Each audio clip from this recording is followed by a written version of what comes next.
There is a question that has quietly followed historians, archaeologists, and dreamers for centuries, and it begins not with a document, not with a theory, but with a face carved from living rock, older than almost anything we can name with confidence, staring eastward across a desert plateau as if waiting for something it has always known is coming.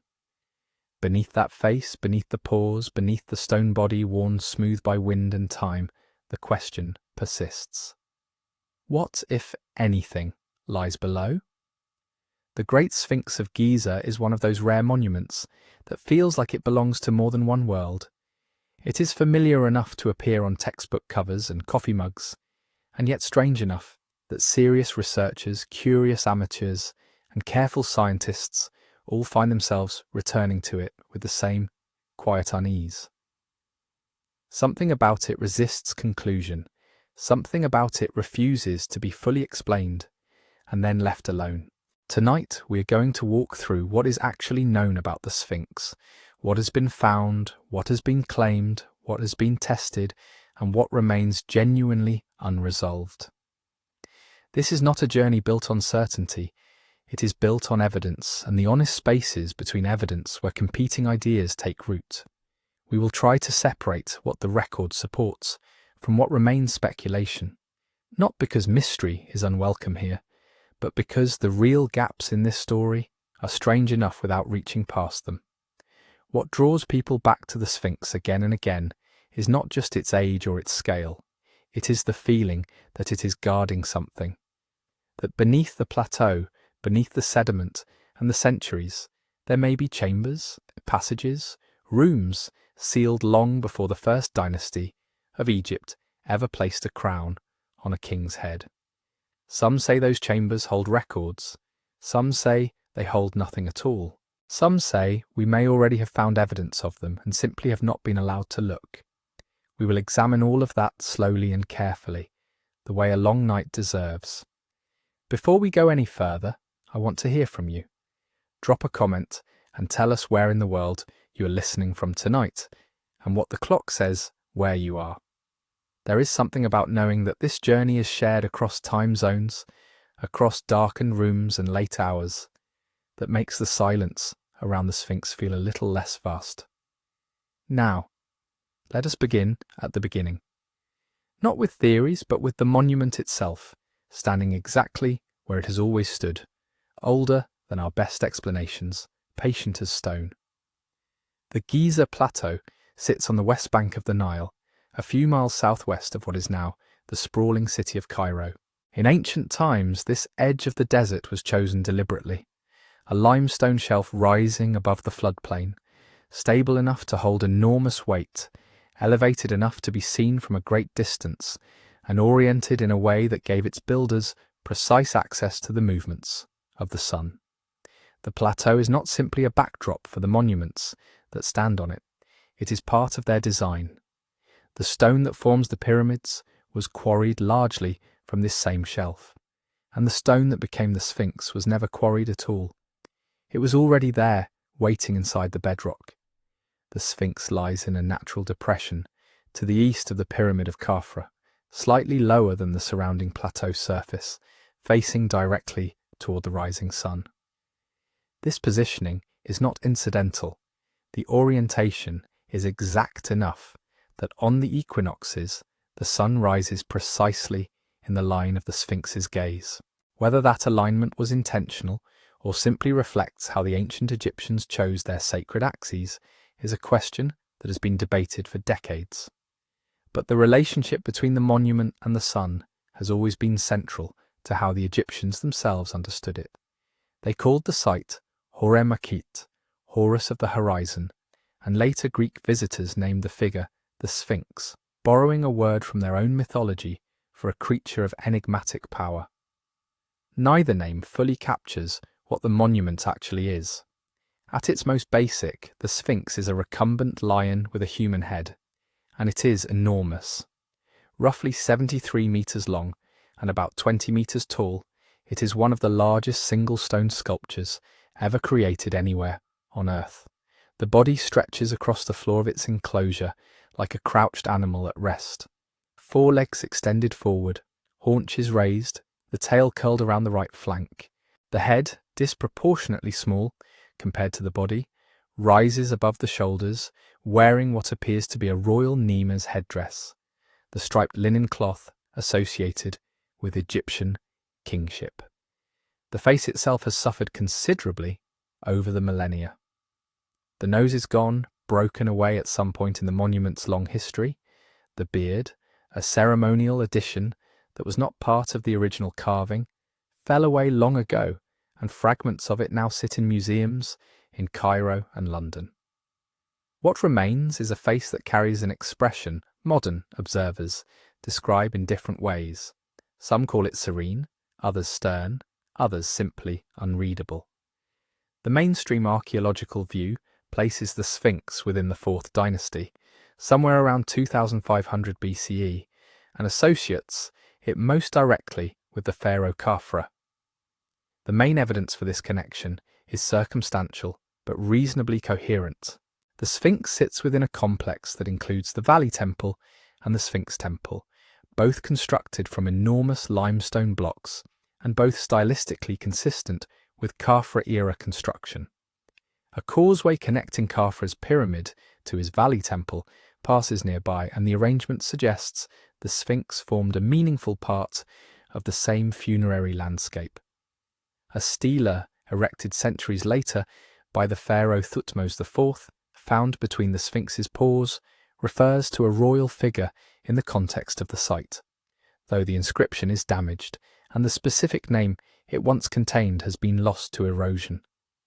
Some Egyptologists read the surviving traces as Khafra. Others are less certain. What is harder to settle is the monument's purpose. Tomb Guardian is the most common shorthand, but this is probably too simple. The Sphinx faces east toward the living world of the rising sun, not west toward the realm of the dead where the pyramids and their burial chambers are oriented. It may have functioned as a solar deity in its own right, a physical embodiment of the pharaoh merged with the sun, watching over the plateau through every dawn. It may have served as a boundary marker between the sacred precinct and the approach from the Nile Valley. It may have been all of these things simultaneously, which is not unusual for ancient Egyptian sacred architecture, where meanings layered on top of meanings without contradiction. The question of later restorations adds another complication. The Sphinx was not simply carved and then left. It was modified, repaired, venerated, and partially buried multiple times across its history. The stela of Thutmose IV records that the young prince, before he became pharaoh, cleared sand from the monument and undertook repairs, presenting himself as a pious restorer of an already ancient site. Later rulers during the New Kingdom, the late period, and even into the Roman era, added elements, repaired damage, and treated the site as a place of active religious significance. Some of the restoration stonework visible on the haunches and sides of the body dates from these later phases, meaning the monument, as it currently stands, is a palimpsest, an original carving overlaid with centuries of patchwork. Determining which surfaces belong to the original construction and which belong to repair campaigns requires careful analysis, and that analysis has produced results that not everyone agrees on. This layered history is part of what makes the Sphinx such a persistent focus for alternative theories and unconventional ideas. When something is ancient enough, modified enough, and incompletely documented enough, the gaps invite speculation. And the Sphinx has gaps in abundance.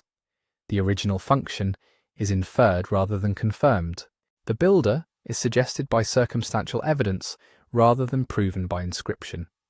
The full extent of the construction process is unknown, and the subsurface beneath the monument and its enclosure has never been fully excavated or mapped. That last point is where things begin to grow genuinely interesting in ways that go beyond historical debate. Limestone is not a uniform material. It is porous, layered, and prone to developing natural voids, fissures, and cavities over geological time. The plateau at Giza is known to contain natural tunnels and hollow spaces some of which have been documented.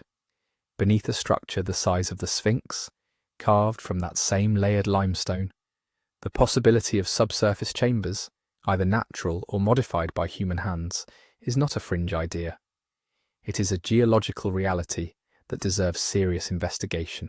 And what makes the Sphinx uniquely compelling in this regard is that researchers over the decades have actually looked, through acoustic surveys, through ground-penetrating radar, through careful observation of the enclosure walls, and what they found, or what they may have found, and what they were permitted to follow up on, is exactly where the story becomes difficult to untangle. The Sphinx did not become a focus for theories about hidden chambers simply because people wanted it to be mysterious. It became that focus because the monument itself, its setting, its construction, its orientation, its anomalies, and the imperfect state of everything we know about it, made the question feel not only reasonable, but almost necessary. It sits at the centre of the most studied archaeological site on Earth, and it is still not fully understood. That combination, extreme familiarity and deep incompleteness, is precisely what keeps drawing researchers, theorists, dreamers, and scientists back to the same enclosure in the Egyptian desert, looking down at the stone and wondering what the stone is sitting on. And the first step toward answering that question begins with something almost as old as the monument itself. The sand that covered it, the centuries it spent buried, and what happened the day people began to dig it out. The desert does not stay still. This is something easy to forget when looking at photographs of the Sphinx standing clean and exposed against the Egyptian sky, but the natural condition of the monument for most of its history was not visibility, it was burial. Wind moves sand across the Giza plateau in patterns that have not fundamentally changed in thousands of years, and the Sphinx sits in a natural depression that acts like a bowl, collecting drifts that accumulate against the body, rise along the haunches, and eventually cover everything below the neck. Left undisturbed, the desert would have the Sphinx completely swallowed within a few generations. And for much of its existence, that is very close to what happened. The cycles of burial began early. Within centuries of its original construction, the enclosure walls that surround the Sphinx's body would have begun trapping wind-blown sand in significant quantities. The limestone from which the Sphinx is carved varies considerably in quality from top to bottom. The upper layers of the head and upper neck are relatively hard and durable. The lower body, cut from softer, more porous stone, weathers far more rapidly when exposed to air and moisture. In a strange way, the sand that buried the Sphinx may have protected it. The softer stone of the lower body, which has suffered the most visible erosion, would almost certainly have deteriorated far more completely had it been exposed to open air across all of those centuries. The sand acted as a slow suffocation and a slow preservation at the same time. The first documented effort to clear the monument is also one of the most revealing, not just archaeologically, but in terms of what it tells us about how the Sphinx was already being perceived by the time anyone thought to uncover it. Around the 14th century BCE, during the New Kingdom period, a young prince named Thutmose rested in the shadow of the partially buried monument after a hunting expedition. According to an account recorded on a large granite stela erected between the Sphinx's paws, the prince fell asleep and dreamed that the Sphinx spoke to him. The voice in the dream identified itself as a solar deity, Horumaket, and made a promise. If Thutmose would clear away the sand that was suffocating the god's body, the throne of Egypt would be his. Thutmose became pharaoh. He ordered the excavation, and the stela, known today as the Dream Stele, was placed between the monument's paws to commemorate both the vision and the clearing. This single artifact tells us several things at once. First, by the time of Thutmose IV, the Sphinx was already partially buried to a degree significant enough that a god was described as being suffocated by sand, not merely dusted. Second, the monument was already ancient enough by New Kingdom standards to be treated as a sacred presence from an earlier age, rather than a recent construction. Third, and most importantly, for the story of the Sphinx's hidden history, the dream stele implies that the monument's body was largely invisible to the people who lived closest to it. They interacted with a head rising from the desert floor. The body, the haunches, the enclosure walls, the possible features of the base, all of it lay beneath the surface of the sand. This pattern repeated itself across the following centuries. The clearing ordered by Thutmose would not have been permanent. Sand returned. Each generation that encountered the Sphinx encountered it partially or sometimes almost completely buried, which meant each generation formed its understanding of the monument based on incomplete information. Greek visitors who documented the site during the classical period may have seen only the head and shoulders. Roman travellers who came later left accounts and artwork that reflect different levels of exposure at different times. Medieval Arab scholars who wrote about the monuments of Egypt described a figure whose body lay hidden, whose proportions were uncertain, and whose secrets, if they existed, would be inaccessible by definition because no one could see the base from which the figure emerged. It is not difficult to understand how this incomplete visibility shaped both scholarship and imagination. A monument that is mostly buried is a monument that carries the suggestion of concealment built into its very appearance. If the head emerges from the sand, like the visible portion of something far larger and more complex below, the mind naturally moves toward the question of what else might be down there. Not just more stone, but more meaning. Hidden passages, sealed doorways, chambers left undisturbed beneath the accumulated weight of centuries. The partial burial of the Sphinx did not create these ideas in a vacuum. It gave them a specific physical shape, grounded them in something observable, and made them feel not like fantasy, but like reasonable inference from what could be seen. Modern excavation efforts in the 19th and 20th centuries worked to clear the site more systematically. Auguste Mariette conducted partial clearances in the 1850s. Gaston Maspero continued the work in later decades. The Egyptian archaeologist Émile Barrès led the most comprehensive excavation between 1925 and 1936, finally exposing the full body of the Sphinx and revealing details of the enclosure that had not been visible for centuries, including the lower courses of the enclosure walls, the deteriorated condition of the lower body stonework, and the presence of a small passage or shaft near the base of the haunches. What Barrès found did not settle the question of what might lie beneath the monument. In some ways, it deepened it. The monument fully exposed was a monument whose base and substructure could now be studied, and those who began to study it found that the ground beneath and around the Sphinx raised questions that a century of subsequent research has still not fully answered. By the time the Sphinx's full body emerged under Émile Barrés's direction in the early 20th century, the idea that something might lie inside or beneath it was no longer new. It was already an inheritance, the product of centuries of travellers, antiquarians, and early excavators who had come to Giza, stared at the sand-choked lion with a human face, and wondered whether that buried bulk concealed not only stone, but space. The earliest of these searchers did not arrive with trowels and measuring rods. They came as pilgrims, conquerors, and curious visitors, leaving behind brief descriptions that modern researchers sift for clues. Greek and Roman writers mention the Sphinx, but they do not speak of passages or chambers within it. Their focus remains on its appearance, its enigma, its relationship to the pyramids. If there were persistent stories of tunnels in their time, they did not make it into the surviving texts. Medieval Arab scholars and travellers add a different layer. Some wrote of passages under the Giza plateau in general, of interconnected vaults and corridors said to lie beneath the pyramids, sometimes guarding treasures, sometimes housing records. The Sphinx appears in these accounts as a guardian and a marvel, but again the details are hazy. References to openings or tunnels near its base emerge in later retellings, often centuries removed from the initial visit, filtered through the lens of legend, local lore, and retrospective imagination.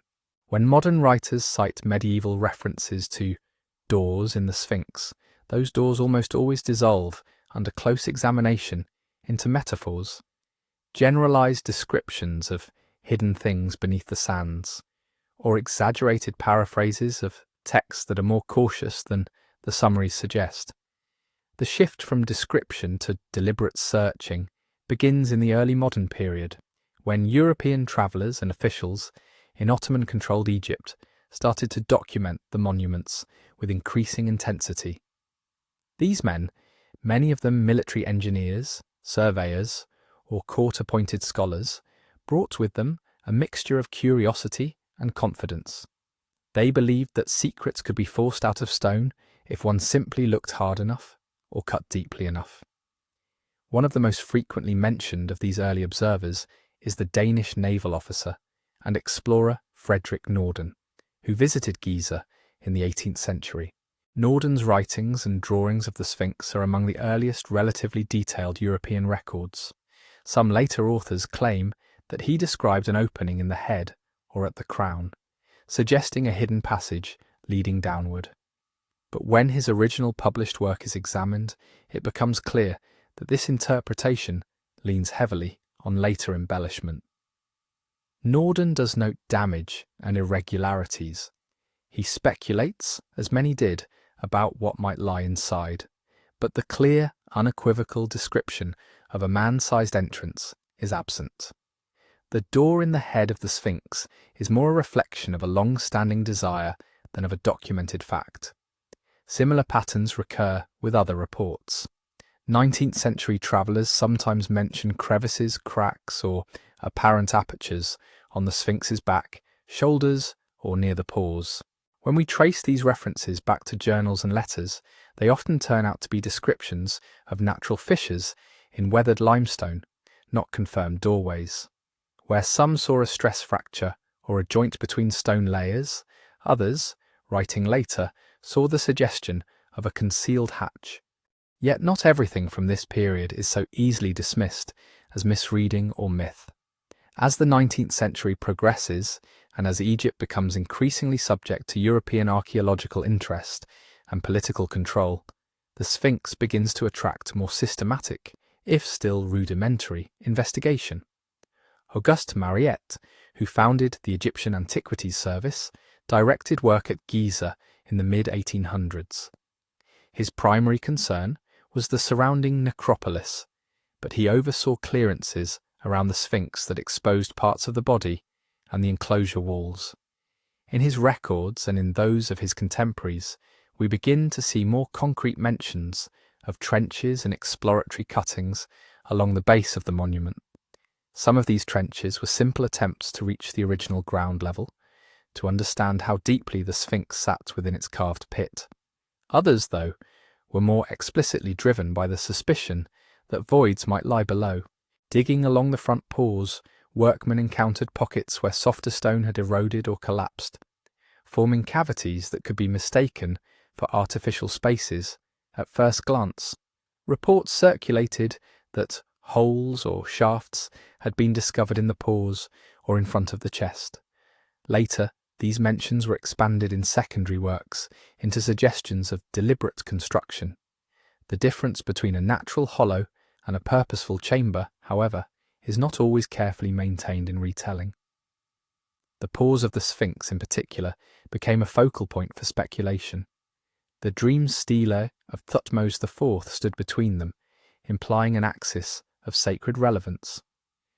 Early explorers, aware that Egyptian temples often concealed repositories beneath or behind stelae, wondered if the granite slab functioned as a marker rather than a mere commemorative stone. Tales began to circulate of a vertical shaft between or directly beneath the paws, perhaps leading to a chamber under the chest or lower neck. Some of these stories cite unnamed Arab diggers or local accounts without documentation. Others refer vaguely to old excavations that were later filled in.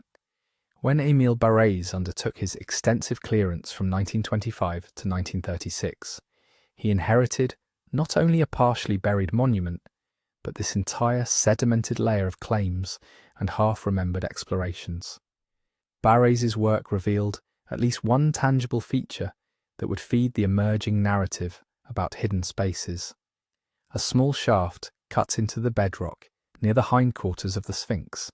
This passage, narrow and roughly hewn, does not resemble a grand entrance to an underworld complex. It appears more like a later intervention, possibly for inspection, possibly a short exploratory tunnel, cut by earlier workmen searching for voids. Yet its very existence proved, in the minds of many, that there had been serious attempts to probe beneath the monument before. Some speculated that the shaft extended further in the past and had collapsed. Others suggested it was an access point to larger cavities not yet uncovered. The actual documentation from Barres's team describes it modestly and with caution, but the idea that a shaft was found in the Sphinx detached from those qualifiers and began to circulate independently. This is the pattern that characterizes much of the Sphinx's early subterranean history. Narrow observations spreading outward into wide speculation. A trench dug to expose foundation blocks is remembered as a tunnel search. A natural cavity is remembered as a found chamber. A minor shaft becomes the surviving remnant of a larger lost network. 19th and early 20th century archaeology was especially vulnerable to this blending of fact and conjecture. Methods were improving, but they were not yet standardized. Detailed stratigraphic recording was the exception rather than the rule. Many excavators were racing against time, against rising groundwater, against collapsing walls and shifting sands, and against the competing interests of patrons and institutions eager for sensational discoveries. In such an atmosphere, the line between cautious description and imaginative inference became thin. Publications from the period reflect this ambiguity. A field report might note a possible opening at a certain location. A popular account written by the same archaeologist months later might amplify that description, hinting at unknown depths or uninvestigated leads. Secondary authors, writing in other languages or for other audiences, would often treat the hint as a claim. By the time these layers reached the general public, a possible opening had become, in some minds, an entrance once seen, later sealed. At the same time, it is important not to dismiss all early reports as untrustworthy simply because of this pattern. These were the first people in many centuries to see portions of the Sphinx's base and enclosure. They documented cuttings, masonry repairs, and irregularities that later work sometimes obscured or reburied. They noted joints between bedrock and later added blocks. They measured, sketched, and attempted to map the relationship between the Sphinx's carved body and the surrounding platform. In doing so, they provided the raw material from which later researchers would build more rigorous surveys. In a sense, the first searchers below the Sphinx were operating with the same underlying question that drives modern investigations. Is the monument purely solid, or does it incorporate intentionally created voids? They lacked ground-penetrating radar and seismic equipment. They had only shovels, chisels, torches, and their own expectations. Some cut test pits along the enclosure floor. Others probed cracks with rods, listening for changes in sound that might indicate a hollow. They followed patterns drawn from other Egyptian sites, where tomb shafts and hidden chambers are common, and applied them here, assuming that a structure of such importance could not be merely symbolic. The result is a scattered record. We can point to specific trenches such as those cut in front of the chest and along the sides during 19th century clearances. We can identify documented features, like the modest shaft near the haunches revealed in the Barres era. We can trace the shift from travellers' diaries that mention vague cavities to later authors who convert these mentions into definite chambers. But we cannot reconstruct a clear continuous program of subterranean exploration. What we can say is that by the time scientific instruments were finally brought to bear on the question of cavities beneath the Sphinx, the ground had already been prepared, both literally and figuratively. Literally, in the form of trenches, cuttings, and exploratory shafts left by earlier work. Figuratively, in the form of a narrative, that somewhere under or within this carved guardian, passages waited to be found. The early searchers did not prove that such chambers exist. They did something subtler and, in the long run, more influential. They transformed an intuitive suspicion, born from centuries of partial burial, into a project. They established that it was not only permissible, but necessary to look beneath as well as around. Their mix of observation and speculation laid the first stones of a story that would grow far beyond them, the story of scans, surveys, hidden rooms, and halls of records said to sleep beneath the paws of the Sphinx. When instruments finally arrived at Giza, they did not come as shovels and chisels, but as waves and signals. The question that earlier explorers had tried to answer with trenches and tentative shafts was now approached with something quieter, less invasive, and in some ways more unsettling. Instead of forcing the stone to yield a passage, scientists began to listen to it. The first systematic attempts to peer beneath the Sphinx with modern technology came in the second half of the 20th century. Seismic testing was among the earliest tools deployed. The method is simple in principle, if complex in interpretation. Create small controlled vibrations at the surface, then measure how those vibrations travel through the subsurface. Solid stone carries the signal differently than fractured rock, sand, or empty space. By studying the way these waves slow, bend, or reflect, researchers can infer what lies below without touching it. Around the Sphinx, these early seismic surveys suggested that the bedrock was not uniform. Beneath the pores, along the flanks, and in the enclosure floor, the data revealed zones where the rock behaved as though it were less dense, more fractured, or interrupted by voids. On paper, these appeared as anomalies, patches where the patterns deviated from the expected baseline of continuous limestone. For those already convinced that something was hidden under the Sphinx, the word anomaly functioned like a spark in dry brush. To a geophysicist, it simply means different from the surrounding material. To a public primed by legends of secret halls, it sounded like confirmation. Newspapers spoke of mysterious cavities. Popular books translated cautious graphs into confident assertions.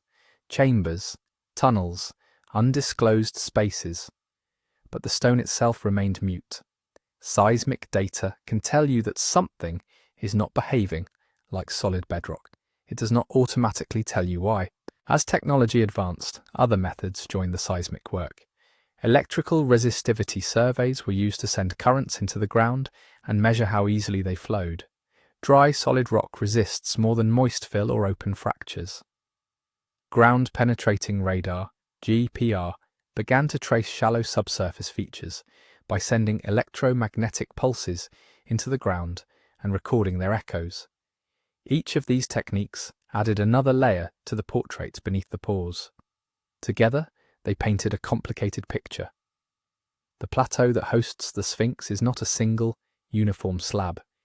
It is a stack of limestone layers, some hard and resistant, some softer and more prone to dissolving or crumbling. Ancient quarrying carved the Sphinx itself directly out of this bedrock, leaving behind cut faces, ledges, and steps. Natural joints, bedding planes, and weathering zones crisscross the formation. Within this already complex geology, the surveys detected multiple irregularities. Near the rear of the Sphinx, in the same general area where berets had exposed that modest shaft, geophysical readings suggested a vertical disturbance, something that behaved like a filled or altered zone rather than untouched rock. Along the sides of the enclosure, patches appeared where the bedrock seemed more broken, as though fissured by stress or eroded from within. In front of the chest and further out on the plateau, some profiles hinted at deeper pockets or lenses of material with significantly different properties than the surrounding stone. These features acquired labels: voids, cavities, discontinuities. They became dots on diagrams and coloured patches on subsurface maps. Some were small, perhaps no larger than a few metres across. Others seemed more extensive, though their exact shapes remained indistinct. And with each new survey, the same tension reappeared. How many of these irregularities were simply the expected scars of an ancient quarry and a weathered rock formation? How many, if any, represented deliberate, hollow spaces? The distinction matters. Natural cavities in limestone are common. Groundwater can dissolve softer bands, leaving behind small caves, pockets and tunnels that meander in no human pattern. Quarry features can look just as strange. Cuttings abandoned mid-work, extraction trenches later backfilled, ramps removed, or steps smoothed over. When such features are buried, then later imaged only by their physical contrast with the surrounding rock, they can masquerade as intentional architecture. Possible man-made spaces, on the other hand, tend to obey design. They are more likely to be rectilinear, to align with known axes, to connect logically to entrances or accessible points. Some of the anomalies detected around the Sphinx did appear to show straight boundaries or right-angled corners when modelled, especially in more refined surveys, beneath parts of the enclosure floor. These shapes encourage some researchers to suggest that they might be cut rooms or corridors, not random hollows. Yet even here, caution is necessary. Non-invasive imaging is not a photograph, it is a reconstruction, built from the way signals interact with hidden materials. Noise, resolution limits, and interpretive choices can produce illusions of regularity where none exists. A diffuse zone of fractured rock might appear, in a simplified model, as a neat block. A cluster of small fissures could merge into a single, seemingly coherent void. This is why in technical reports, phrases like possible cavity, low velocity zone, or anomalous feature dominate. Researchers know that their instruments are detecting difference, not intent. To argue that a particular anomaly is a chamber requires more than the presence of empty or disturbed space. It demands corroboration, repeated measurements from different techniques, structural alignment with known elements of the monument, and ultimately, direct verification. That last step, opening, drilling, or physically entering a suspected void, remains heavily constrained at Giza. The Sphinx is fragile. Centuries of erosion, modern pollution, and previous restoration attempts have left it vulnerable. Any invasive exploration carries the risk of destabilizing an already delicate structure. Egyptian authorities, acutely aware of this, have tended to allow only very limited intrusions. Small boreholes for conservation studies, localized clearances, careful restorations. Full-scale excavation toward every anomaly flagged by a survey has never been an option. This tension between what can be sensed and what can be safely tested lies at the heart of the Sphinx's modern mystery. Scientific surveys have indeed revealed that the ground beneath and around the monument is not featureless. There are variations, disruptions, and likely cavities. Some align with visible quarry scars or known shafts. Others remain uncorrelated with any surface feature, sitting quietly in the models as unanswered questions. For the public, however, the existence of these questions often collapses into a simpler narrative. Scans prove there are chambers under the Sphinx, headlines may say, even when the actual conclusions are far more reserved. An area of anomalously low seismic velocity becomes, in retelling, a room. A resistivity contrast evolves into a tunnel. Technical uncertainties are smoothed away in favour of clean, suggestive labels. At the same time, the very conservatism of many scientists, explicitly refusing to call anomalies chambers without excavation, has been taken by some as evidence of suppression. When surveys hint at something unusual, but authorities decline to dig, the gap between detection and confirmation fills rapidly with speculation. Some imagine archives, others imagine machines. The non-committal language of geophysics is read not as honest limitation, but as deliberate understatement. In reality, the surveys have done two opposite things at once. They have fueled excitement by demonstrating that the subsurface is structured, irregular, and in places intriguingly empty. They have given just enough data to keep the possibility of hidden spaces alive, but they have also imposed a framework of caution. They remind us that anomalies are not secrets waiting to be dramatized. They are problems waiting to be solved, bound by the constraints of method, conservation, and probability. Between these two poles, instrumental modesty and public imagination, the Sphinx now sits like a listener between competing voices. Under its paws, the waves have already passed, the signals have already echoed and returned. The maps are drawn, the models constructed. They do not reveal a neat blueprint of an underground complex. They reveal a landscape of maybes, natural fissures, quarry remnants, and perhaps a few shapes that resist easy geological explanation. Into those remaining shapes, another layer of story will soon be projected. As word of voids and cavities spreads beyond specialist circles, interpretations multiply. The notion of mere hollows rarely satisfies. Empty spaces beneath such a monument invite a different kind of filling, one made not of stone, but of human expectation. And it is from those expectations that the next chapter of the Sphinx's subterranean legend will grow. The theories of secret libraries and halls of records said to wait in the dark, just beyond the reach of our instruments.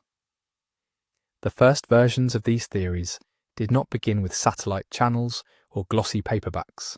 They began quietly, in the slow cross-pollination between archaeology, spiritualism, and the lingering allure of lost worlds. When early 20th century excavators cleared sand from around the Sphinx, they were often accompanied not only by engineers and draftsmen, but by writers, mystics, and seekers. The very image of the monument, a human head on a lion's body, staring over the desert as though guarding something, practically demanded a secret. Ancient Greek visitors had already imagined hidden passageways within the pyramids. Medieval Arabic texts spoke of treasures sealed before a flood. By the time modern expeditions reached Giza, the idea that something waited beneath the plateau was not an invention, it was an inheritance. The first popular theories about hidden rooms beneath the Sphinx were simple. If the pyramids contained internal chambers, the thinking went, surely the Sphinx, as their strange companion, must have its own interior. Early travellers reported rumours of trapdoors, of tunnels leading from the Sphinx to the Great Pyramid, of sealed entrances obscured by later restorations. Most of these stories were based on fragmentary observation, an exposed shaft here, a blocked niche there, stitched together with imagination. But as the 20th century progressed, the story began to transform. The Sphinx was no longer just a possible hollow statue. It became, in certain circles, a gateway, a threshold to something not merely architectural, but civilizational. The most persistent of these ideas coalesced around a single phrase, the Hall of Records.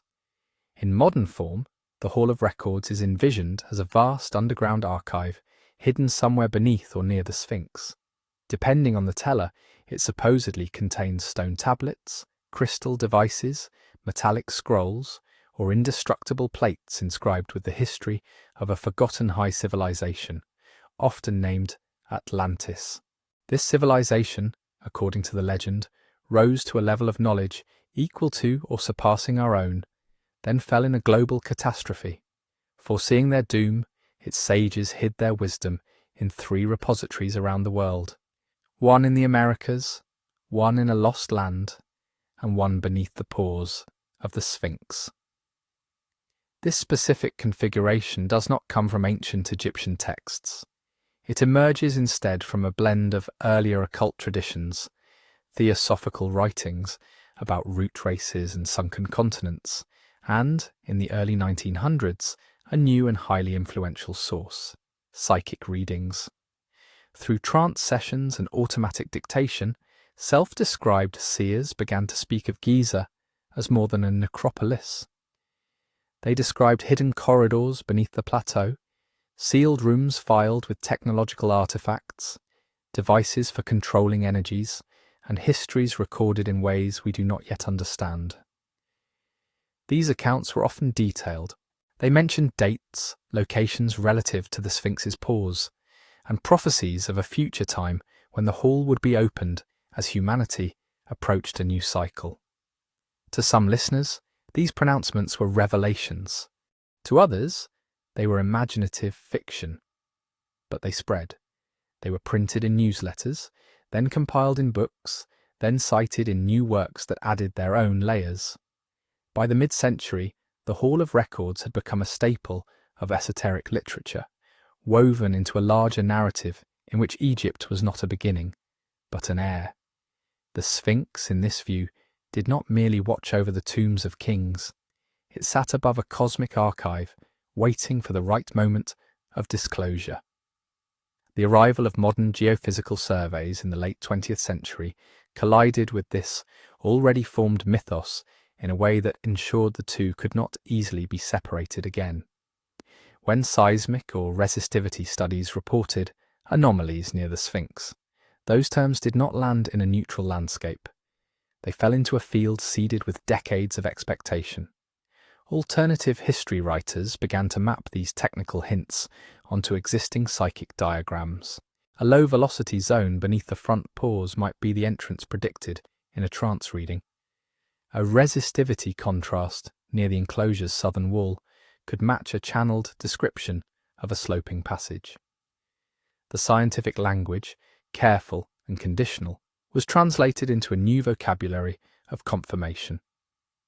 Television amplified this synthesis. Documentaries aimed at broad audiences often framed the Sphinx with questions rather than answers. Was there, as some believe, a hidden chamber waiting to be discovered? Could ancient myths and modern readings both point to a real underground complex?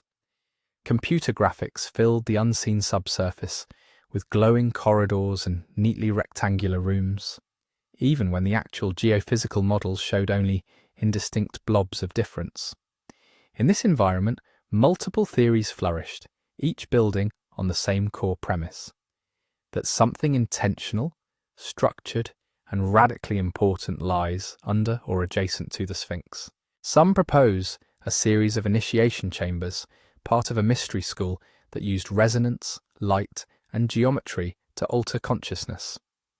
Others imagine a more technical installation: machines tapping into telluric currents, devices that stabilize the planet's magnetic field, or power plants that harnessed acoustic energy from the Earth. A quieter but still popular branch pictures a literal library, not Atlantean, but Egyptian, where priests stored papyri, models, and instruments during times of invasion, then never returned to retrieve them. The mainstream picture is more restrained. Egyptologists working at Giza do not deny that there are cut spaces in the bedrock near the Sphinx. Some are well documented: small shafts, maintenance tunnels, ancient repair works. Others may still be unknown, but in the academic view, there is no credible evidence for a grand, undisturbed hall of archives hidden beneath the monument. Several points underlie this skepticism. First, the ancient texts we have, from pyramid inscriptions to temple walls to administrative papyri, are rich in religious doctrine, ritual instructions, and royal boasting, but conspicuously silent on any subterranean world archive reachable through the Sphinx. For a culture that carved extensive lists of offerings and spells into stone, the absence of even a hint about such a hall is difficult to reconcile with its supposed importance. Second, where large underground chambers do exist in Egypt, they typically leave clearer signatures at the surface: ventilation shafts, access corridors, visible entrances later sealed. The known features around the Sphinx, the modest shafts, the backfilled holes, are small. They do not obviously align in a way that suggests a vast symmetrical complex. Third, many of the most dramatic claims about specific chambers trace back solely to clairvoyant or channeled sources, not to independent physical corroboration. For scholars trained to prioritize material evidence, This is an insufficient basis for redrawing the plans of the plateau. Yet even as Egyptology pushes back against the more extravagant scenarios, the theories continue to evolve. Each new scan, however cautious in its conclusions, is received in some quarters as a potential key. A low-resolution image becomes a floor plan. A dating uncertainty becomes a temporal gap ready to be filled by an earlier, higher culture. Why do these claims so easily outpace the available evidence? Part of the answer lies in the nature of the Sphinx itself. It is old. Its exact date of carving remains debated. Its original purpose is still uncertain. This ambiguity creates room. Where the official story is incomplete, unofficial stories proliferate. A clear, detailed narrative leaves less space for invention. A monument shrouded in partial understanding invites entire cosmologies. Another reason is psychological. The idea of a hall of records preserves a comforting possibility that our lost history is not truly lost, merely waiting. That somewhere, in a dry and silent space under the sand, answers to our deepest questions about origin and purpose sit intact, shielded from time and corruption. In a world where archives burn, data corrupts, and civilizations prove fragile, the fantasy of a perfect, buried library carries a powerful reassurance. There is also the subtle appeal of reversal. Instead of being the most advanced civilization yet, we become latecomers, apprentices recovering the tools of forgotten masters. This recasts our technological pride as humility. It suggests that we are not alone on the staircase of history, but part of a longer, more cyclical ascent and collapse. The Sphinx, immovable and enigmatic, makes an ideal anchor point for such a story. Finally, the clash between cautious scholarship and enthusiastic speculation inadvertently feeds the very narratives academics dispute. When authorities restrict drilling or excavation to protect the monument, the decision is technically sound but symbolically fraught. To those already convinced that secrets lie below, conservation appears indistinguishable from concealment. A refusal to tunnel becomes proof that there is something worth tunneling toward. And so, the theories continue to spread. They pass from esoteric books into online forums, from late-night radio into streaming platforms, from whispered rumours among early travellers into polished series watched by millions. Each retelling smooths away uncertainties, turning anomalous zone into chamber, unknown into hidden, caution into cover-up. Beneath all of this, the rock remains, as it is, layered, fractured, partially imaged, and only lightly touched. There may be pockets of surprising emptiness. There may be modest rooms yet undiscovered. But the Hall of Records, as envisioned in the collective imagination, a vast, pristine archive of another world, exists for now at the intersection of instruments, instincts, and a human reluctance to accept that some chapters of our story might be gone forever. From that intersection, one name rises again and again, a single figure who did more than any other to fuse psychic vision, Atlantean myth, and the Sphinx into a single enduring narrative. To understand how the Hall of Records became almost inseparable from Giza in the modern mind, we must follow that path back to the readings of a man who claimed to see history not in stones, but in the soul. His name was Edgar Cayce. Born in rural Kentucky in 1877, he was, by outward appearance, an ordinary man. He worked as a photographer, struggled financially, and spoke with the cadence of the American South. Yet during trance sessions, lying down with his eyes closed and his consciousness supposedly shifted elsewhere, he delivered readings that would make him, decades after his death, one of the most cited figures in the mythology of the Sphinx. Cayce described his gift as access to something he called the Akashic Records, a kind of universal archive that preserved every thought, action, and event across time. In this state, he answered questions on health, destiny, reincarnation, and crucially for our story, the deep past of human civilization. Most of his work focused on individual healing, but a subset of his readings, delivered between the 1920s and 1940s, ventured into cosmology and prehistory. In those sessions he spoke of Atlantis, of catastrophic earth changes, and of a hidden record of that lost world preserved in 3 locations. One of those, he said, lay in Egypt, near the Sphinx.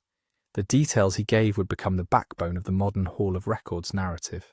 According to Casey, refugees from a technologically advanced Atlantean civilization migrated to Egypt long before the rise of the dynastic pharaohs. They worked with early inhabitants of the Nile Valley to establish a center of wisdom, astronomy, and initiation. In this account, the Sphinx was not a 4th dynasty monument carved for a single king, but the surviving marker of a far older project. He described a hall of records placed between the Sphinx and the Nile, containing the complete history of humanity from the beginning of time, including the rise and fall of Atlantis and the knowledge of its sciences. He mentioned tunnels and passageways leading from the Sphinx's right paw toward an underground chamber. He gave approximate time windows for when this hall would be rediscovered, around the period when human consciousness was said to be shifting into a new age. These readings were transcribed, archived, and later published by the organization that formed around him, the Association for Research and Enlightenment, or ARE. On paper, they were simply words delivered under trance.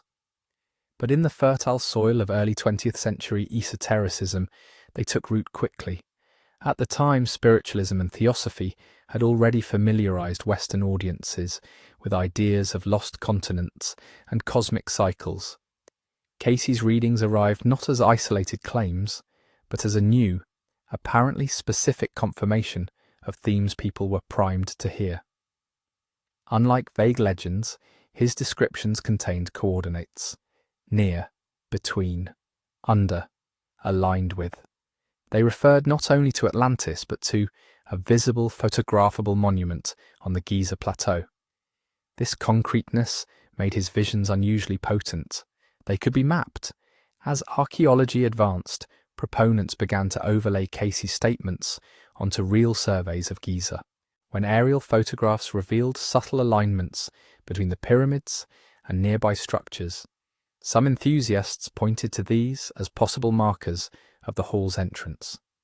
Later, when seismic studies hinted at low-density zones below and around the Sphinx, those anomalies were quickly correlated with phrases from his readings.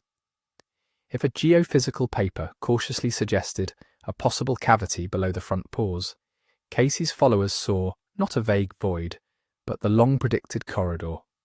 If a resistivity survey noted an unexpected contrast east of the monument, it became, in certain circles, the unmistakable outline of the hall itself. Books in the mid and late 20th century built entire narratives on this convergence. Authors compiled Casey's scattered readings into a single linear story. Atlantean engineers, proto-Egyptian initiates, stellar alignments, and a sealed archive awaiting humanity's readiness. As each new scientific technique arrived, seismic tomography, ground-penetrating radar, microgravimetry, writers searched eagerly for any result that could be interpreted as a step toward Casey's prophecy. The result was a feedback loop. The more the Hall of Records was discussed in alternative history, the more new readers discovered Casey. And the more they read Casey, the more every irregularity in the rock around the Sphinx looked like confirmation of his trance-spoken words. Meanwhile, the man himself occupied a complicated position. During his lifetime, Casey was not primarily a prophet of Atlantean archives.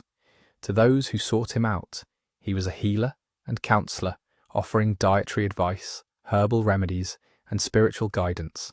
The sessions about ancient Egypt and buried halls were relatively few compared to the vast number of personal health readings. Only after his death in 1945 did the prehistorical material grow into a dominant legacy. This shift matters because it shows how much of Casey's modern significance is retrospective. The Hall of Records, as we now imagine it, is partly his creation, and partly the creation of those who sifted his words for patterns, elaborated them, and tied them to emerging discoveries. From a historical and evidentiary standpoint, however, a problem remains. Psychic readings, by their nature, do not follow the rules that guide archaeology. Archaeology depends on stratigraphy, datable materials, repeatable measurements, and independent verification. Claims are weighed against inscriptions, tool marks, burial goods, and construction techniques. A chamber can be excavated, measured, photographed, and compared across sites. A psychic description, whether sincere or fabricated, leaves no such physical trace. Casey's defenders argue that his accuracy in certain medical or personal readings lends weight to his cosmological claims. Skeptics counter that anecdotal success, selective memory, and interpretive flexibility make such assessments unreliable. Even if some health suggestions proved helpful, that does not automatically validate statements about events tens of thousands of years ago. From the standpoint of mainstream scholarship, Casey's readings are data only about one thing: the beliefs and imaginations of early 20th century America. They illuminate the spiritual climate of the time, not the bedrock beneath the Sphinx. There is also the issue of specificity and reinterpretation. Many of Casey's statements are imprecise enough to accommodate a wide range of outcomes. A chamber between the Sphinx and the Nile covers a large area. A timeline anchored loosely to astrological ages offers considerable leeway. When results are vague, it is easy to retrofit almost any new anomaly into the prophecy. When expectations are not met, when drilling is refused, when cavities turn out to be natural fissures or small known shafts, the unanswered promise simply rolls forward. The hall, it is said, is deeper than expected, or aligned differently, or protected by forces that will only yield at the ordained time. In this way, the core idea becomes insulated against disproof. Yet to dismiss Casey entirely and move on is to overlook another truth. While his readings do not qualify as archaeological evidence, they have been enormously influential in shaping how millions of people think about Egypt. Before Casey, the notion of a grand archive under the Sphinx existed only in scattered esoteric fragments. After him, it became a cohesive narrative. He supplied a storyline, a high civilization, a deliberate act of preservation, a physical location, and a prophetic schedule for unveiling. Later writers absorbed this storyline, stripped away the context of trance and healing, and presented it as a near-historical tradition. By the late 20th century, the Hall of Records no longer belonged solely to Casey. It had migrated into novels, documentaries, New Age workshops, conspiracy forums, and speculative histories. Some mentions ignored him completely, treating the hall as a generic ancient mystery. Others wove him in among Plato, Egyptian symbolism, and modern anomalies to create a dense tapestry of apparent corroboration. In this process, the origin of the idea blurred. What began as the utterances of one American psychic became, through repetition, something that felt older, broader, and more established than it actually was. For many, the Hall of Records now seems almost like a missing official chapter of Egyptian lore, rather than a 20th century interpolation laid atop much older stones. This inflation of a single source into a global myth has consequences. It colours public expectations of what should be found at Giza. It reframes cautious scientific surveys as either steps toward or obstacles against a predicted revelation. It encourages some to view the complex decisions of monument conservation through the lens of prophecy rather than preservation. And it brings us to a difficult tension that still defines the debate. On one side stands an idea born in trance, expanded by generations of believers, and now woven into a grand story of lost ages. On the other stands an archaeological discipline, reluctant to reorder its maps on the basis of psychic vision. Between them lies the Egyptian state, responsible for safeguarding a fragile, ancient monument in a world where every drill core, every tunnel, every intrusion into the bedrock carries risk. To understand why that state often seems immovable, why it resists new penetrations below the Sphinx, even when technology offers tempting possibilities, we have to look beyond Casey himself and into the complex mixture of politics, heritage, tourism, and scientific caution that shapes what can and cannot be done on the plateau. For most people watching from afar, the solution seems obvious. If there might be chambers under the Sphinx, then drill. Scan more, excavate carefully. Look, but from the perspective of the people who actually control the plateau, that impulse is exactly what must be resisted. The Sphinx is not simply a puzzle in stone. It is a national emblem, a legal responsibility, a fragile survivor of 4,500 years of wind, salt, vibration, and human interference. Every proposal to probe beneath it does not appear as a neutral quest for knowledge. It appears as a demand to subject an already wounded body to one more operation. When you stand beside the Sphinx, you're not looking at untouched antiquity. Its surface is a palimpsest of repairs and experiments. Ancient masons recarved and patched its body. Roman engineers built walls around it. Medieval diggers quarried stones from its surroundings. Modern restorers injected cement, added limestone blocks, and in some cases unintentionally worsened the rate of erosion. Beneath it lies a geology already fractured by time. The bedrock layers are uneven, riddled with natural fissures where water once ran. The weight of the monument presses down on zones of softer stone. Any new cavity, any borehole, no matter how small, introduces unknown stress paths into that complex system. From a conservation standpoint, this is the central fact. The Sphinx cannot be replaced.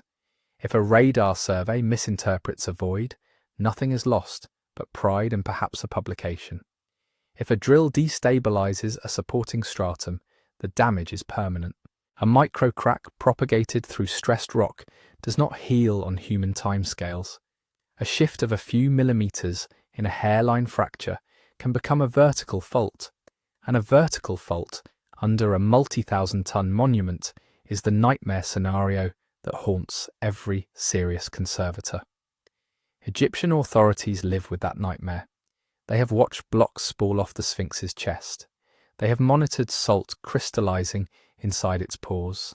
They have seen the effects of traffic vibration from nearby roads and the stress of millions of tourist footsteps. So when a researcher arrives with a new proposal, especially one framed in language of revelation, hidden archives, and world-changing discoveries, the first instinct is not excitement, it is alarm. Yet physical risk is only part of the reason the line is drawn so firmly. The Sphinx and the pyramids sit at the intersection of economics and identity. Tourism is one of Egypt's largest sources of revenue.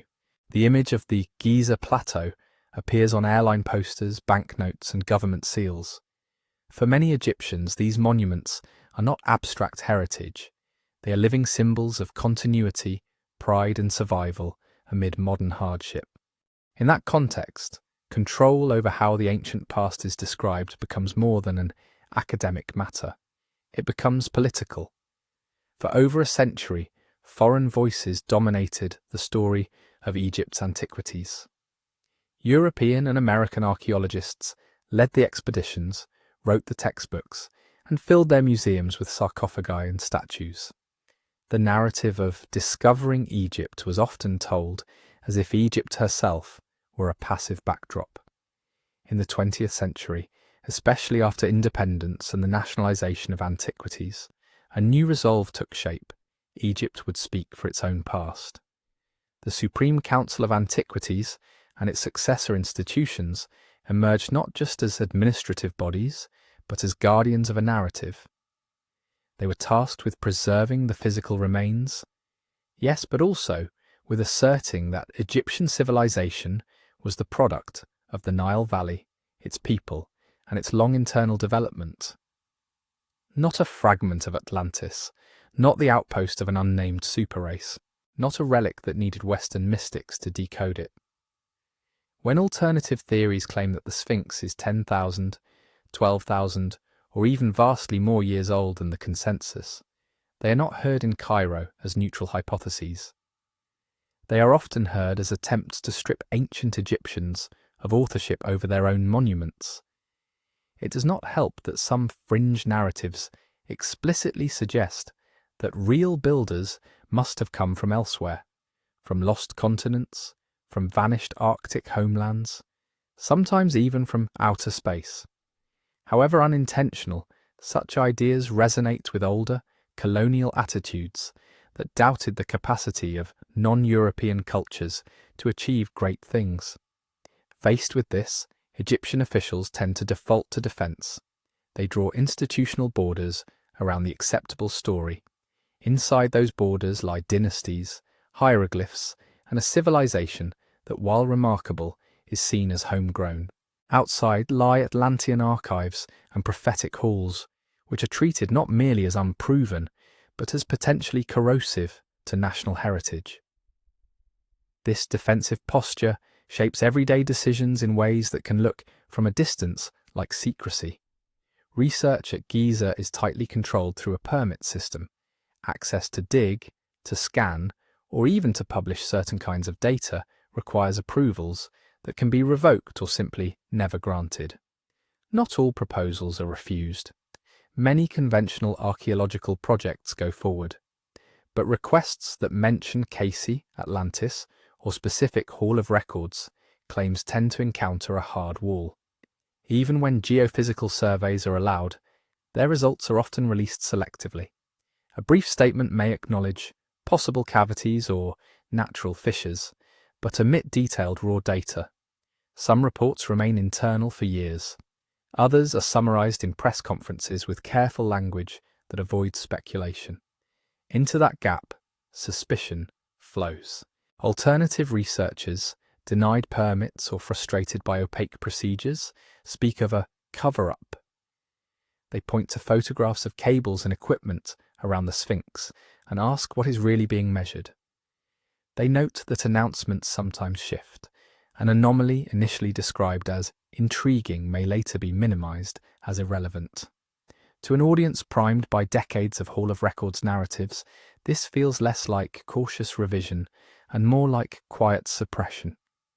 From the other side, officials see something very different. They see a monument under siege by constant demands to poke and pry. They see sensational headlines, ready to twist any nuance into secret chambers confirmed. They see their words cut from context in documentaries that need drama more than accuracy. Between these perceptions lies a kind of stalemate. To the public, refusal to tunnel under the Sphinx looks like proof that something extraordinary is being hidden. To the authorities, that same refusal is evidence of responsibility, that they are doing what custodians must do, saying no to irreversible risks undertaken for speculative rewards. There is also the matter of precedent. If one dramatic project is allowed, if a foreign-funded team is permitted to bore beneath the pores in search of a psychic's chamber, what happens when the next proposal arrives, backed by another foundation, another prophecy, another promise of fame? The line must be drawn somewhere, and for Egypt that line runs straight through the body of the Sphinx. This does not mean that no new information emerges. Non-invasive techniques, surface scans, thermal imaging, limited radar sweeps have been carried out at various times. Some have revealed interesting patterns, temperature anomalies, and potential voids. But in official statements, these are framed as features to be understood within the existing archaeological model: maintenance tunnels, natural cavities, construction cuts. The refusal to declare them gateways to a lost civilization is interpreted in two opposite ways. For those steeped in alternative history, it is obvious evidence that something is being concealed. The state, they say, cannot risk the destabilizing implications of a discovery that would rewrite human history. For many archaeologists and conservators, however, the same refusal is simply a sign of discipline. You do not rewrite history on the basis of ambiguous geophysical blips. You wait until there is a chamber that can be entered without destroying the monument that sits above it. In truth, both forces, caution and control, are at work. Egypt's hard line at the Sphinx is partly about science and partly about story. It is about preventing cracks in the stone and guarding against cracks in a narrative that has become bound up with national identity and economic survival. It is about resisting being pulled into someone else's prophecy. Whether this stance is wise or self-defeating depends on where you stand. To some, it preserves the Sphinx at the cost of leaving one of history's deepest questions unanswered. To others, it is the only responsible way to keep a fragile guardian of the desert from being sacrificed to curiosity. Yet even within these constraints, the question refuses to vanish. If the state will not sanction a bold descent, if officialdom insists on treating anomalies as mere geological quirks, then what actually might be hiding beneath that weathered lion's body? And how much can we infer from the hints we already have without driving a single new drill into the stone? To answer that, we have to set aside for a moment both the dream of a vast crystalline library and the instinct to dismiss everything unusual as mere rock noise. Beneath the Sphinx, something is there. The question is not whether voids and anomalies exist. The question is what kind of voids a place like Giza naturally produces, and how extraordinary a feature would need to be before it truly strains the limits of conventional explanation. The Giza Plateau is not a solid monolith. It is layered limestone, hard beds alternating with softer, more fragile strata, laid down when this land was a shallow sea. Within those layers run ancient channels where groundwater once flowed, dissolving pockets and seams. Over time, as the Nile rose and fell, as rainfall patterns shifted, that water exploited every weakness, carving small caves and fissures that no one ever saw until humans cut their monuments into the rock above. When early explorers dug around the Sphinx, they encountered some of these natural hollows. Some were small enough to fill with rubble without comment. Others were large enough to be noted in journals as cavities or grottos in the bedrock. For a builder standing on the plateau thousands of years earlier, they would have been part of the working environment, obstacles to be worked around, convenient spaces to be used, weaknesses to be bridged or shored up. Modern geophysical surveys, electrical resistivity, ground-penetrating radar, seismic tests are particularly sensitive to such contrasts. A dense, dry block of limestone reflects one way. A crack filled with looser material or air reflects another.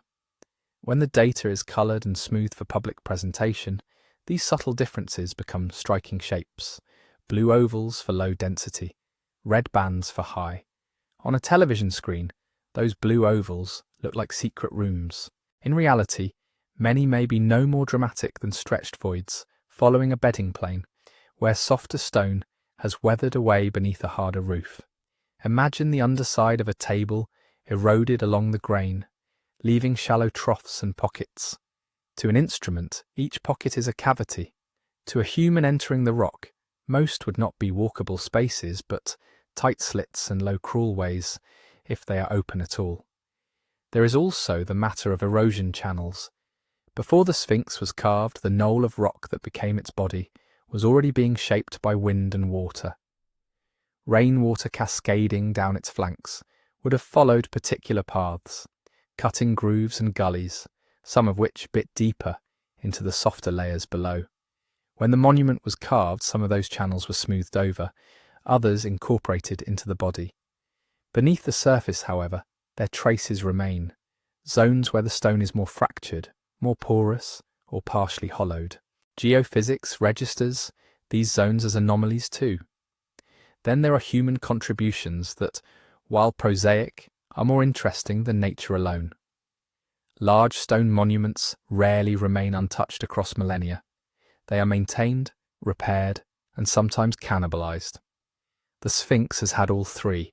Ancient workers quarrying blocks from the plateau cut trench-like extractions that left long, narrow gaps in the rock, some of which lie close to or under later constructions. When they finished, they sometimes backfilled these cuts with smaller stones and debris, leaving zones of lower density beneath otherwise solid ground. Other cuts were made specifically to service the monument. Small shafts drilled into the bedrock to inspect the condition of the foundation. Tunnels left by ancient or medieval diggers seeking treasure, or simply easier quarry stone. Pits cut as part of drainage systems, then abandoned and forgotten as the sands rose. Any of these can appear, in a modern scan, as mysterious rectangles beneath the pores of the Sphinx. Some documented features already fit this pattern. A known shaft descends near the monument's hindquarters, leading to a roughly hewn chamber, and a further, narrower drop. Its sides are unfinished, its ceiling low. It is not a grand hall. It resembles a service space, a place where someone at some point needed to be under the rock for a specific purpose, perhaps related to repairs or inspection. Similar shafts and tunnels have been found elsewhere on the plateau, sometimes opening into small rooms cut into the bedrock beneath tombs and temples. Many of these chambers show clear functional intent: storage niches, offering pits, corridors for ritual processions, or spaces to redistribute weight away from unstable zones. If there are cavities under or beside the Sphinx, the most conservative and statistically likely explanation is that they belong to this family of features.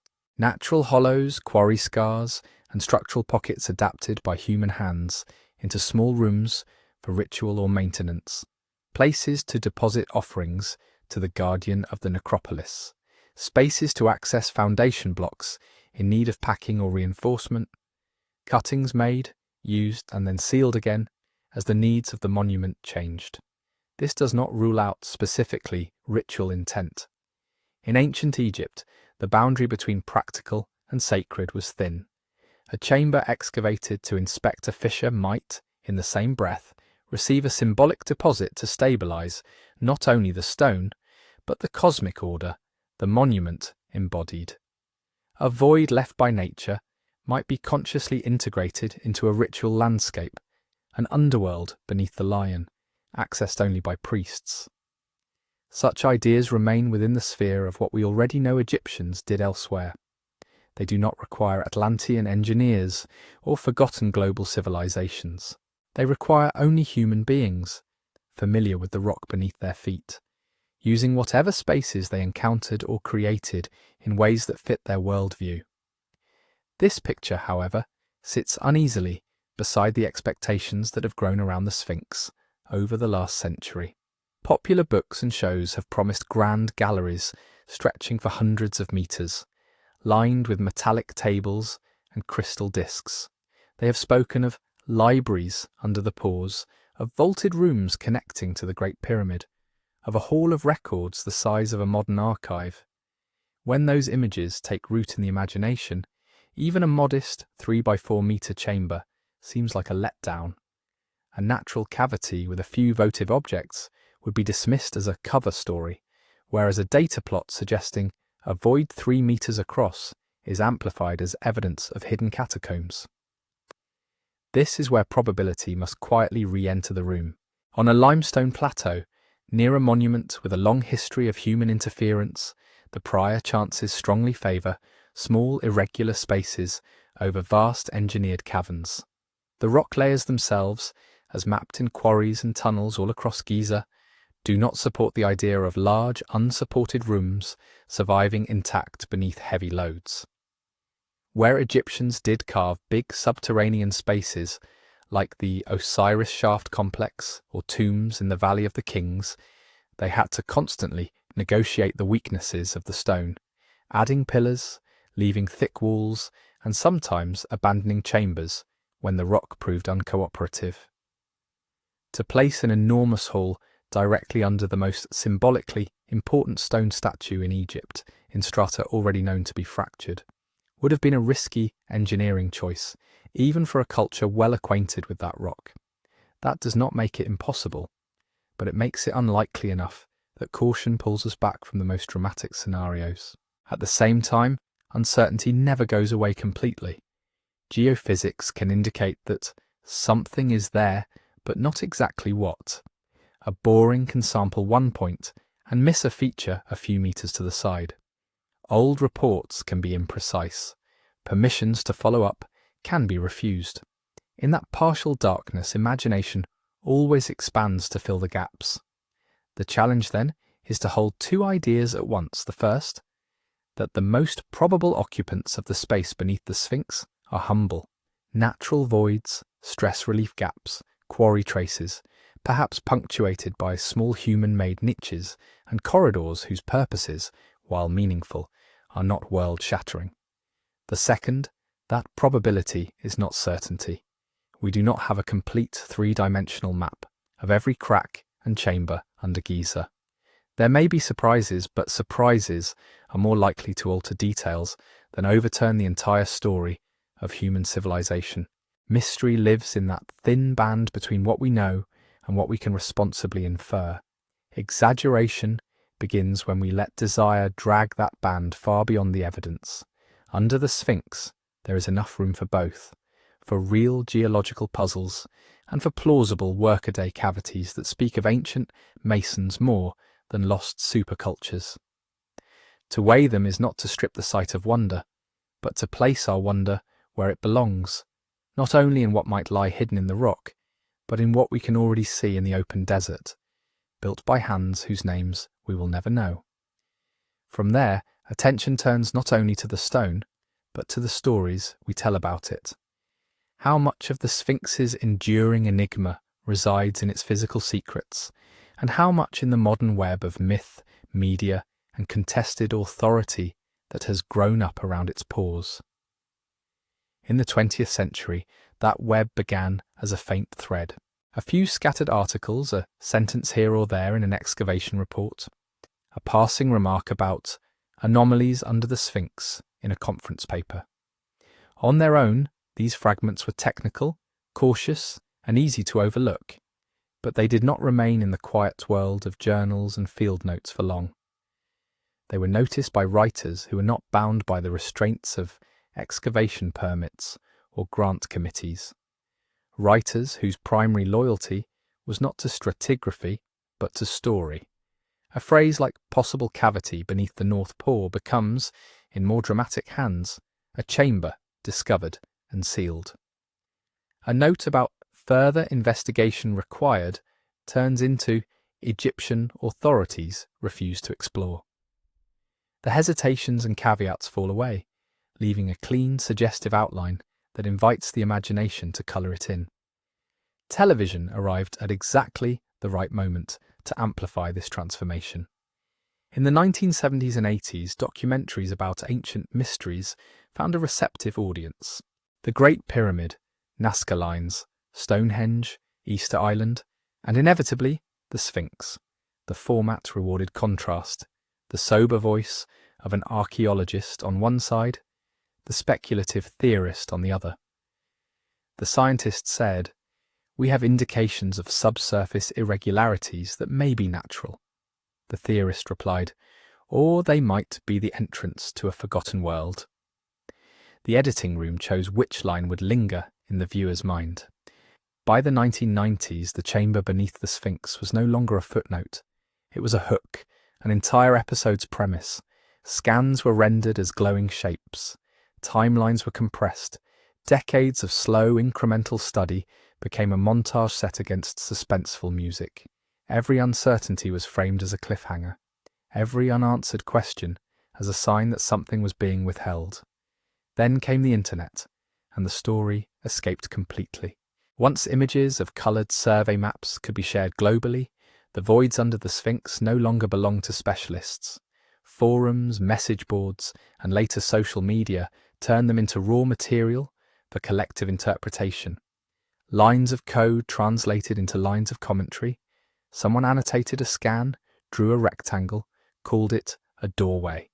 Someone else overlaid grids, found patterns, linked them to star maps, to ley lines, to flood myths. In this new environment, moderation sounded like evasion. When a geophysicist wrote, "Our data suggests a low-density zone, approximately 3 meters in length, but resolution is insufficient to determine morphology," few people outside the field read the paper. When a blogger interpreted the same zone as a man-made room, deliberately hidden, likely containing artifacts that would rewrite history, millions did. The discrepancy is not simply about attention, it is about language. Mainstream archaeologists are trained to speak in gradients of probability. Words like perhaps, likely, consistent with, and tentative are not hedges to them. They are tools. When your understanding of the past depends on fragments, you learn to calibrate every claim to the strength of the evidence that supports it. The more extraordinary the conclusion, the more carefully you test it against what you already know. But this kind of speech often feels unsatisfying to wider audiences. A viewer at home does not see the years spent in trenches, the crumbled pottery, the half-preserved wall lines that underlie a cautious sentence. They hear only that, after decades of work, the experts still don't know for sure. When placed beside a confident voice that says, yes, there is a hall, yes, it contains records, yes, that is why they will never let us see it, the measured answer sounds like a refusal to engage. One offers certainty, however unearned. The other offers nuance. Between them lies a tension that defines much of modern Egyptology's public face. The pull between wonder-driven storytelling and evidence-based interpretation. Wonder loves patterns, echoes, and grand designs. It asks, what if the Sphinx is 10,000 years older than we think? What if it guards a message from a vanished world? What if everything we learned in school is wrong? Evidence moves more slowly. It asks, what does the erosion actually show? What date can be anchored by inscriptions, by tool marks, by stratigraphy? How do the known phases of construction at Giza constrain what is plausible? On their own, neither is complete. A purely evidential approach, stripped of wonder, turns the Sphinx into an object of paperwork. Dimensions, quarry sources, conservation reports. A purely wonder-driven approach, freed from constraint, floats away from the limestone altogether, attaching any story it pleases to the stone. The healthiest exploration lives in the overlap, using wonder as the motive force to ask better questions, while allowing evidence to shape and sometimes disappoint the answers. The Sphinx debate exposes how fragile that balance has become. When official voices dismiss fringe theories with a few impatient phrases, they may be factually correct, but they often deepen the perception that institutions are defensive, even arrogant. When alternative voices respond by framing every excavation decision as cover-up and every permit delay as suppression, they transform logistical and political realities into moral dramas. Trust frays in the space between. Egypt's control over its own heritage is entangled in national pride, economic dependence on tourism, and a long history of foreign exploitation. Decisions about who may drill, where, and when are not made solely by scientists. They pass through ministries, security services, and committees concerned with image and revenue. From the outside, this complex machinery can look like simple obstruction. Into that opacity, suspicion naturally flows. For some, the reluctance to punch new tunnels under the Sphinx is evidence that they know what's there and won't tell us. For others, it is proof that the old guard fears being proven wrong. In both narratives, Egyptology becomes a monolith, a faceless establishment that speaks with one voice and hides with one hand. The reality is messier. Within the field, there are genuine disagreements about dates, about methods, about how far to push interpretations. Younger researchers challenge older models. New techniques, remote sensing, microstratigraphy, advanced radiocarbon calibration, quietly revise earlier conclusions. The story of the Sphinx is not fixed, it is being rewritten in small strokes all the time. But these revisions lack the drama of a single revelation. They do not arrive as a key turned in a hidden lock beneath the paw. They arrive as another season's field report. The distance between those reports and the public imagination is where media and myth do their work. Documentaries condense, simplify, and heighten. Internet culture fragments, remixes, and exaggerates. A cautious possibility becomes somewhere along the line a fact they don't want you to know. The irony is that the true situation may be more mysterious than either side admits. Under the Sphinx, there may be no golden archive, no crystal discs, no Atlantean machines humming in the dark. There may be only cramped cuttings, natural pockets, and a handful of small ritual spaces filled, at most, with fragments of offerings and the dust of forgotten ceremonies. Yet even that modest reality touches something profound. The choices ancient builders made in dialogue with the rock, the way they wove the visible and the invisible into a single sacred landscape. If we demand a buried library to feel awe, we may miss the deeper wonder already present. The debate over the Sphinx's hidden chambers is, in the end, less about limestone than about us. It reveals how we handle uncertainty, whom we choose to believe, and what kinds of stories we are willing to accept. Some people feel safer when experts deliver firm, final answers. Others feel safer when institutions are always hiding something, because that means the world is bigger and stranger than we are told. Yet the past does not owe us closure. There will almost certainly remain questions about the Sphinx that no amount of scanning, drilling, or theorizing can fully resolve. Layers of construction lost to quarrying, inscriptions eroded beyond recovery, decisions made by hands and minds that left no record of their reasons. These absences are not failures. They are part of what makes the monument what it is, a boundary object between what we can know and what we can only imagine. Unanswered questions do not have to be filled with easy conclusions to be powerful. They can be held instead as quiet spaces, like the small irregular voids beneath the rock, where curiosity is allowed to echo without immediately resolving into certainty. In a world that increasingly demands instant explanations, the Sphinx invites a different posture, to stand before an ancient riddle and accept that some part of it will remain, permanently, just out of reach. From that acceptance, the final step is to ask what this unresolved mystery leaves us with, not in terms of secret libraries or suppressed truths, but in how we think about time, about fragility, and about our own place on the shifting surface of the earth. What remains, after all the arguments and all the careful hedging, is a strangely simple ledger. On one side, the strongest evidence we have. The Sphinx is carved from the native bedrock of the Giza Plateau. Its body shows clear phases of recutting and repair, consistent with long use and heavy erosion in a harsh environment. The surrounding temples and quarries, the tool marks, the associated inscriptions from nearby structures, all root the monument firmly in the Old Kingdom, in the orbit of Khafra and his peers. Geophysical surveys under and around the statue have detected cavities and zones of lower density, but nothing that unambiguously demands a vast, finished chamber. When limited tunnels and earlier restorations have cut into the rock, they have revealed blocks, fill and voids that look like the byproducts of ancient engineering, not the thresholds of a hidden library. On the other side, the most persistent unknowns. The exact moment the Sphinx was first carved remains uncertain. Weathering patterns on its body and enclosure walls continue to fuel debates about age and climate. The full extent, shape, and purpose of subsurface anomalies are not yet mapped at a resolution that satisfies either skeptics or believers. References in later texts to archives, books of the sky, or houses of life hint at lost corpora of knowledge without ever pointing clearly to one specific place.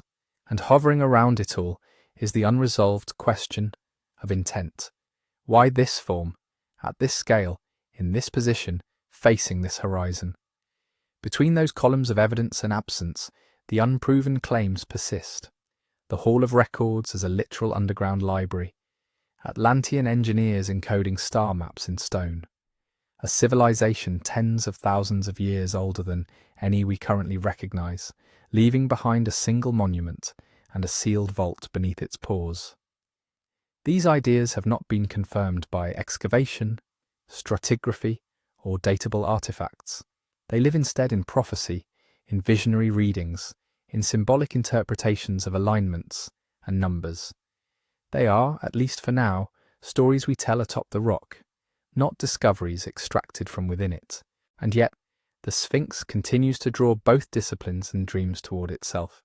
For scholars, it is a problem in stone that refuses to yield all its variables, a focal point for questions about kingship, landscape planning, and the evolution of sacred architecture.